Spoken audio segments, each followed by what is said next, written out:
Salamat, Kata. Ang mga nanay ang itinuturing na ilaw ng tahanan, pero bayani rin sila dahil sa marami nilang sakripisyo na walang hinihintay na kapalit. Nakatutok si Lay Alves.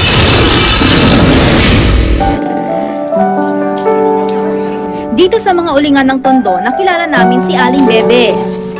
Pagsasako ng uling ang kanyang hanap buhay, tinitiis ang init, dumi at usok. Magkaroon lang ng pangkain at panusto sa pag-aaral ng kanyang mga anak. Ang kanyang pagkatyaga, nagbunga naman daw. Nung grade 3, yung top 1 siya. Ayan. Tuwan-tuwa po ako nung unang beses ako nakaakyat ng stage kasi nung bata ako hindi ako nakaakyat eh. Kasi ngayon bumabawi siguro ako sa mga anak.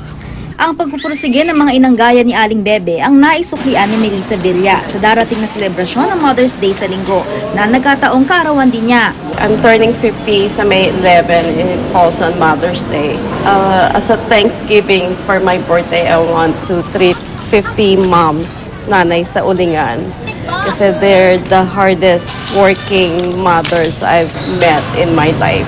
Naranasan ni Melissa ang mangulila nang mamatay ang kanyang ina noong siya'y musmus pa. Kaya naman saludo siya sa mga ina sa ulingan sa Tondo. It's a day-to-day survival na kakayod sila 10 hours a day under sa yung init ng ulingan, yung usok, makakain lang kahit isang araw yung mga anak nila.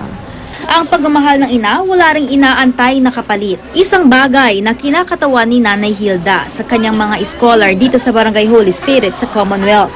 Wala man silang foundation at pahirapan sa pagkalap ng donasyon, gaya ng isang ina, pilit niyang ginagapang ang pagpapaaral sa 142 scholar na nakaasa sa kanila.